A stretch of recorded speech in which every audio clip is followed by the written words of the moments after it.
और स्पीकर को कहा है कि आपने या बच्चों का खेल समझा है क्या? सर्वोच्च न्यायालय सुप्रीम कोर्ट को आप क्या समझ रहे हो? कितना टाइम आप लेना चाहते हो?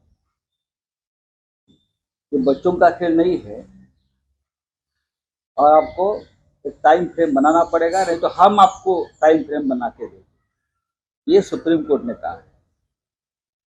महाराष्ट्र की एक परंपरा है, महाराष्ट्र असेंबली हो या विधिमंडल हो, एक परंपरा है न्यायिक, सत्य की और संविधान की रक्षा की।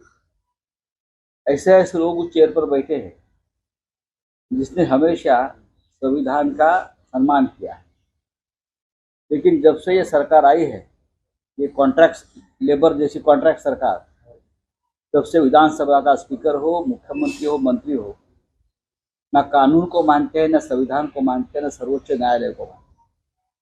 इसलिए कल चीफ जस्टिस ऑफ इंडिया ने महाराष्ट्र विधानसभा के स्पीकर को ये साफ शब्दों में कहा है कि आप हमें हल्के में मत लीजिए, हम भी आपको आदेश दे सकते हैं।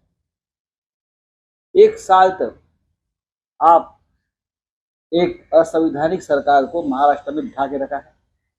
वो निर्णय ले रहे हैं, वो करप्शन कर रहे हैं। महाराष्ट्र की लॉ एंड ऑर्डर की स्थिति बहुत ही गंभीर है। हाँ, और सरकार को आपने प्रोटेक्ट करके रखा है। इस देश में क्या चल रहा है? विधानसभा स्पीकर जिसे न्यायालय ने कहा है ये इलेक्शन ट्राइब्यूनल है, उनकी जिम्मेदारी बनती है सबके बात सुनकर निर्णय लीजिए। कितना टाइम लगता है निर्णय लेने? हाँ, 1 साल हो गया है, आपके पास टाइम नहीं है। आप हमें कानून सिखाते हो, हमें भी कानून और संविधान मालूम है। आपको जाना पड़ेगा और स्पीकर को भी जाना पड़ेगा। आप देख लीजिए। वेळ काढूपणा करत आहे। मग मी काय म्हणतो, पोरखेळ म्हटलंय, पोरखेळ। महाराष्ट्राच्या विधिमंडळाला, विधानसभेच्या असे कान कोणत्याही न्यायालयाने उपटले नव्हते। महाराष्ट्राच्या विधिमंडळाला एक फार मोठी परंपरा आहे, मग विधानसभा असेल, विधान परिषद असेल, फार मोठी परंपरा आहे। अनेक महान लोक या खुर्चीवर बसले आणि त्यांनी संविधानाचं रक्षण केलं, कायद्याचं रक्षण केलं। पण आज दुर्दैवाने गेल्या 1 वर्षापासून एक बेकायदेशीर सरकार, घटनाबाह्य सरकार या महाराष्ट्रात बसवलं गेलंय आणि त्या घटनाबाह्य सरकारचं संरक्षण करण्याचं काम हे विधानसभेचे स्पीकर करत आहे। एखाद्या खुन्याला संरक्षण द्यावं, आश्रय द्यावा आणि त्या खुन्याला आणखीन खून करण्याचं उत्तेजन द्यावं, अशा प्रकारचं काम हे विधानसभेचे अध्यक्ष, त्याला इलेक्शन ट्रायब्युनल आपण म्हणतोय सर्वोच्च न्यायालयाच्या भाषेत, ते इलेक्शन ट्रायब्युनलने केलेलं आहे। त्यांना कायदा कळत नाही का? पोरखेळ हा शब्द वापरला सर्वोच्च न्यायालय। पोरखेळ महाराष्ट्र विधानसभेच्या आणि या महाराष्ट्राच्या बाबतीत इतिहासामध्ये अशा प्रकारची भूमिका कधी सुप्रीम कोर्टाने घेतली नव्हती, या देशात घेतली नव्हती। पण या महाराष्ट्राची प्रतिष्ठा धुळीस मिळवण्याचं काम विधानसभेचे सध्याचे अध्यक्ष, राज्याचे मुख्यमंत्री, सरकार सगळे मिळून करतात।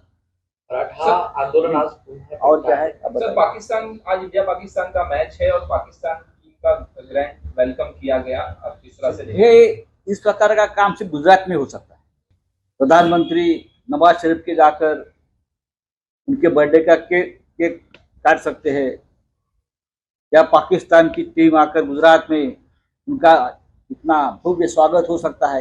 ये सिर्फ इस देश में गुजरात में ही हो सकता है, मोदी और शाह के राज्य में हो सकता है। अगर किसी और राज्य में होता है तो ये बीजेपी की जो टोली है ना, वो नंगा नाच करती, हमको हिंदुत्व सिखाती, हमको राष्ट्रभक्ति के पाठशाला में बिठाती। लेकिन आप जो कर रहे हैं वो सब कुछ चलता है। वहाँ जम्मू कश्मीर में आज भी हमारे जवानों को मारा जा रहा है। बाला साहब ठाकरे जी, हिंदू हृदय सम्राट का आप नाम लेते हो ना, बाला साहब ठाकरे ने पाकिस्तान की टीम को क्यों बैन किया था? इसलिए कि कश्मीर में हमारे लोगों की हत्या वो लोग कर रहे, हमारे जवानों की हत्या कर रहे, हमारे कश्मीरी पंडितों की हत्या अभी भी चल रही है।